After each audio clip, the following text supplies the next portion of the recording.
If you have over $200,000 sitting stagnant in your bank, retirement account, or home equity, then you're literally losing money. On this show, you learn how to get that money working for you consistently and conservatively. Learn to grow your nest egg with your host, Sean Winslow. Let's dive in. What's going on, everyone?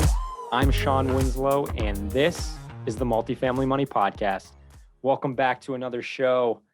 So awesome to have you all tuning in, and I'm really excited about this one. This is going to round out our three-part series on how to find deals in 2022.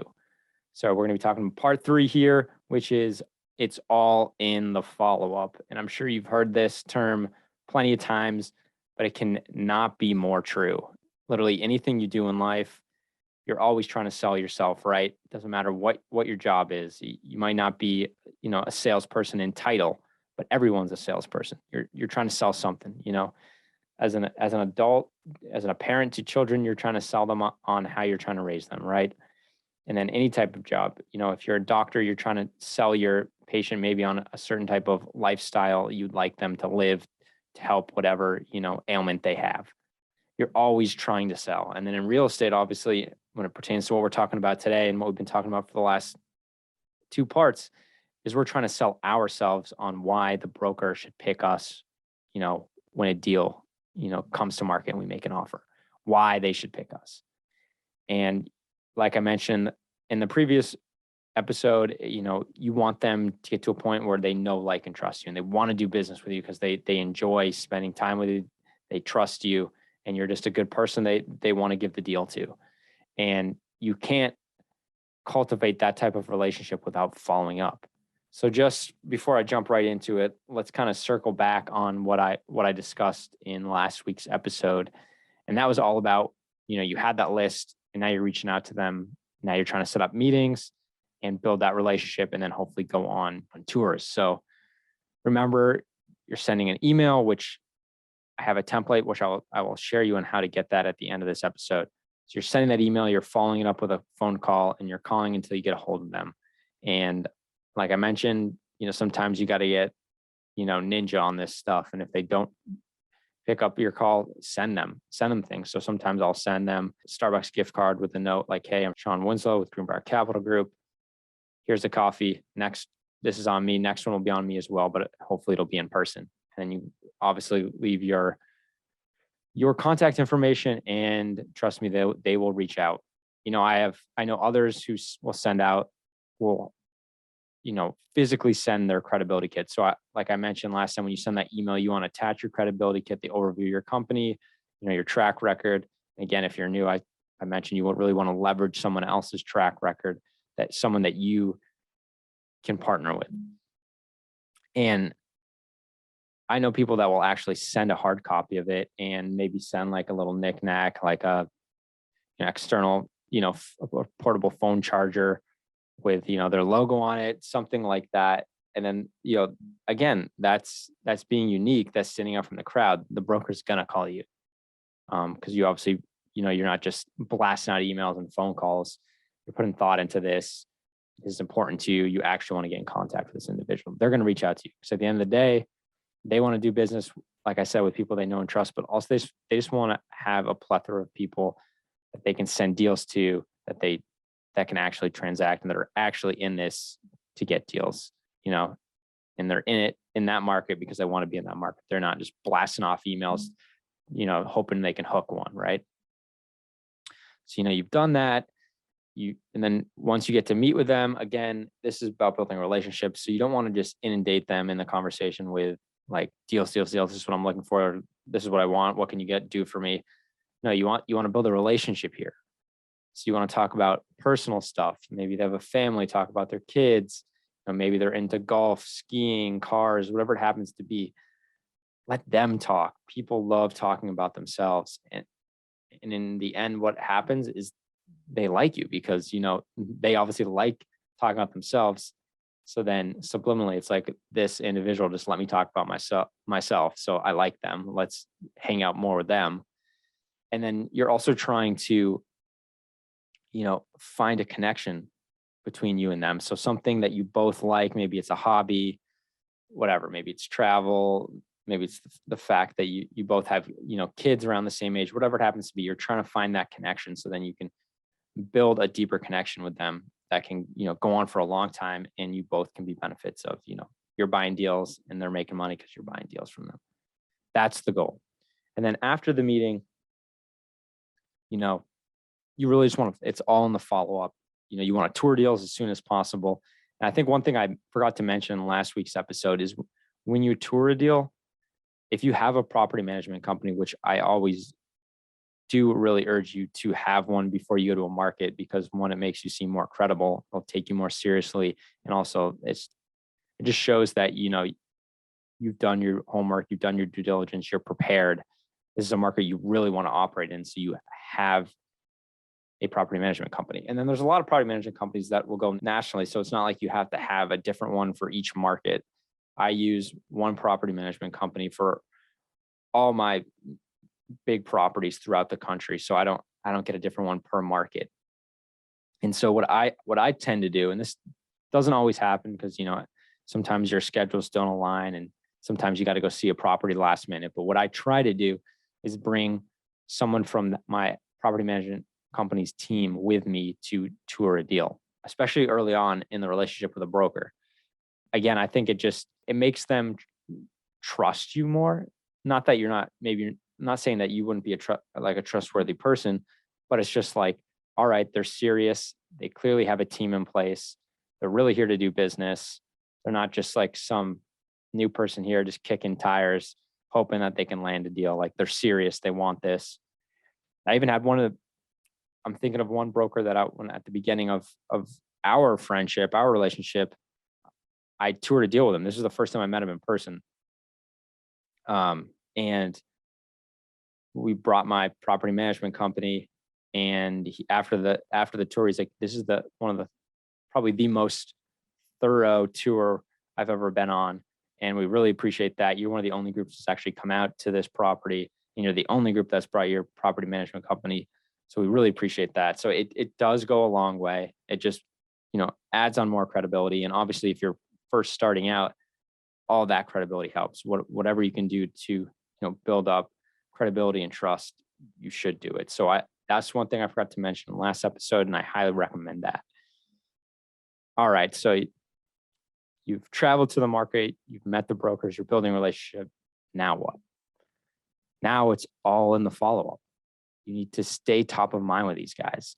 Like, even after you transact, you still need to stay top of mind. Yes, you'll move up in their lists, and they'll be sending you all their deals because they know you can perform, especially if you transacted in a way that they liked, right? Like I mentioned before, when you transact with them, you want it to be as efficient and quickly and smooth as possible. And you want to make it easy on them, right? So once you transact on a deal, they know that, and they want to do more business with you, right? But you still need to stay top of mind, because you're not the only person that's in that position. You're not the only group that's in that position. There's dozens of others that have transacted with them before and done it just as, efficient and smoothly as you did.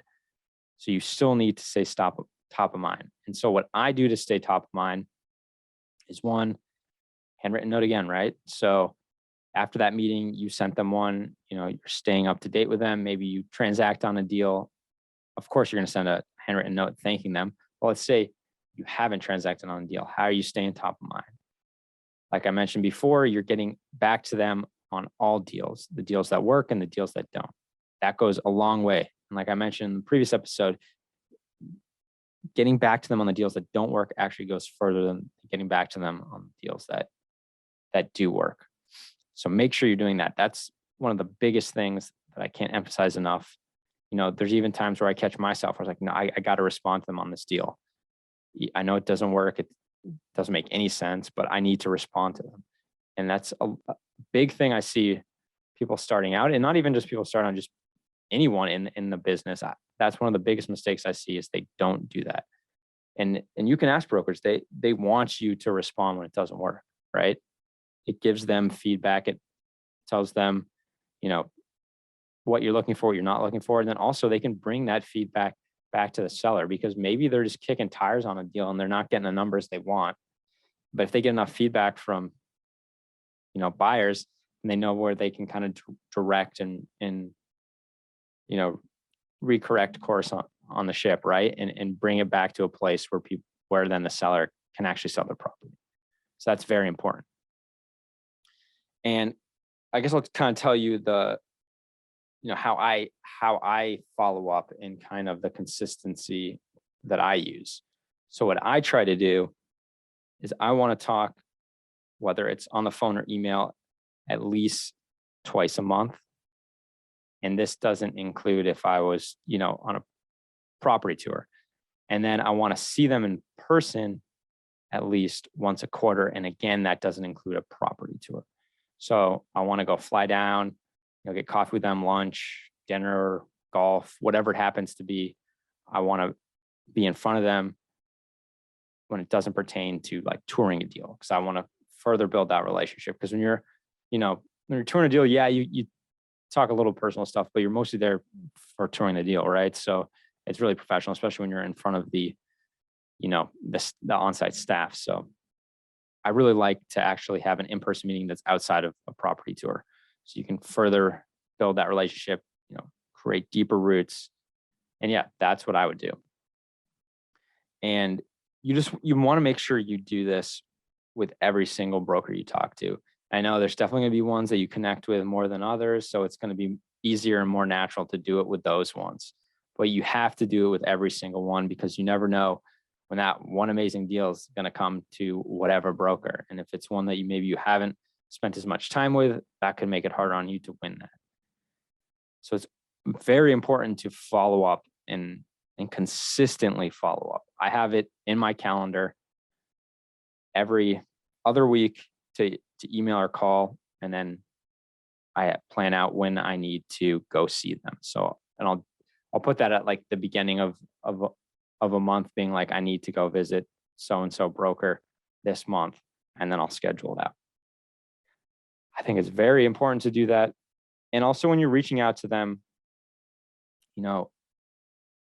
don't just be like, hey, I'm just checking in. How are things? Got any deals? Like, no, it's got to be more personal than that. And even try to come from, a place of value. Maybe hearing about a seller that might sell a deal, but they want to go to market, so they're not going to sell off market. Bring that to the broker. That's like probably the best value you can add to a broker, right? Because, they've got a cold call and try to find, deals to sell, because it's not all the time that sellers are bringing them deals. In a market like today, yeah, that's probably a good portion of it, but they're still going to be cold calling to try to find, more deals to sell. So if you can bring them a deal on a silver platter for them to get under contract and sell, they're going to love you. They're going to remember that for sure. And that'll go a very long way, especially if you haven't done, it's going to go a long way either way. But if you have never done a deal with them, that's going to help you get up that ladder to where, they're going to think of you especially when you submit an offer.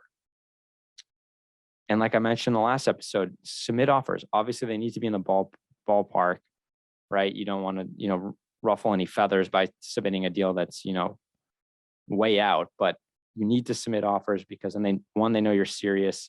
And like I mentioned before, if you get into best and final, you go into their like internal matrix where all brokers can see like, all right, Greenbrier's been submitting offers. Seems like they're the real deal. They've been making the best and final. I'm going to send them my deals. So that's important. And I always suggest, getting their birthdays, right? And then sending them something special. Maybe it's, maybe they're a sports fan, so maybe you send something that's related to their team, right? Or maybe you just send them a gift card to, Chipotle, Starbucks, whatever it happens to be. Lunch on me, coffee on me. And then get those important dates that are in their life, so you can, follow up, congratulate them, wish them well. Obviously get them on some type of holiday mailing list. You just want to stay in front of them. And it's like, it gets even easier. Eventually you're going to be like on a texting basis relationship, and you can just, text, be like, hey, what's up? That's how your team won, whatever it happens to be. You just want to make this, as personal as possible. Like I want to do business with people I consider my friends, right? And We can be straight with each other. They trust me. I trust them.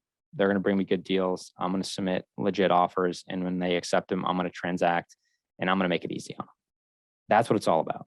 But to get to there, you need to consistently follow up. And I know it's not the most fun thing to do, right? And especially at first, if you haven't done business with them, it's like, God, like, well, why can't they just pick me, right? But you just got to stick with it. Stick with it. Follow up. Continue to reach out to them. And it's such a long game. But then once you transact, then they know you're the real deal. And then, other players in the market know you're a real deal, and it makes it a lot easier. That law of the first deal, it's so true. But even after that, you still need to follow up because you want to be at top of mind with these guys and gals at all times. I think I've been rambling a little bit, but it's all about continuing to build that relationship with the broker. They, like I mentioned multiple times, they just want to do people that they know, they like, and they trust. And that's like anything in life. That's what I want to do. So I hope this was helpful. Obviously, you can always reach out to me if you have any questions on Instagram at Sean O'Wins, LinkedIn, go to our website, greenbriercg.com, and just reach out. And like I mentioned, I have everything I've been talking about in this 3-part series. I have it all in a resource that you can get. And how you can get that, it even has that email template and literally just goes through step by step everything I've talked about in these 3-part series. So you don't necessarily have to go back and listen every time. You can just reference this. But how you're going to get it is you're simply going to text deal flow. That's deal space flow. So deal flow to 415-528-7403. Again, you're going to text deal flow to 415-528-7403. 415-528-7403. And then it'll just automatically email you the resource. And this is not going to put you on a list that's just going to blow you up. Like, that's not how I operate. You're simply just going to get this email with this resource, and that's it. And there's also a resource tab on our website as well. We can go on there and just, put in your email and it'll send it to you as well. But I really hope this was of help. I've had a few people to reach out to me on this series so far. And, the common theme has been, I can really tell Sean that it's all about, finding like a mentor or leveraging someone else's experience. And that's so true. That's how I got to where I am today, right? And I cannot recommend it enough, because everyone's going to take you way more seriously. And it makes it so much easier, especially these brokers we're talking about right now. They see that you've transacted on deals in the past. And like, when I say they see you, I'm talking about the person you're partnering with, right? You're leveraging their experience. And, it just makes them way more comfortable to give you a shot on a deal, because you're partnering with someone who's actually done it, knows how to do it, and is doing it. And that's super important. So I would do anything to find a mentor. And what I usually recommend, one, finding someone who's doing what you want to do. So they need to be doing the business. Don't reach out to someone that you maybe done it 3-4 years ago and is now selling a course on how to do it, and they'll be your mentor. Don't pick that person. And there's several of them out there. Don't do that, because this game changes constantly. So if the last time they did a deal was 3-4 years ago, they're not going to know how to do it now. It's going to be completely different. So make sure you pick someone who's actually doing business right now. They're doing the type of deals that you want to do. And then 2, it's someone that you can relate to, right? It makes it so much easier if you like that person, you have some, commonalities with them, just like with a broker. It makes things mesh, and just makes things work a lot better. Trust me. So those are the 2 things I would say when you're looking for a mentor. Is 1, they're actually doing business now and they're doing the deals that you want to do. And then 2, you actually like them and can find some commonality, something that you can bond on. And yeah, I highly recommend that. And come from a place of adding value and reach out to them. Don't just reach out to them like asking for something. Maybe they need help with some, data entry for preliminary underwriting. Help them with that. Maybe you've just tell them, I can, if I find a deal that meets your criteria, can I bring it to you and can we partner? Sometimes it's just easy as that. And that'll work, because especially in today's market, it's all about finding the deal, right? So yeah, I hope this helps.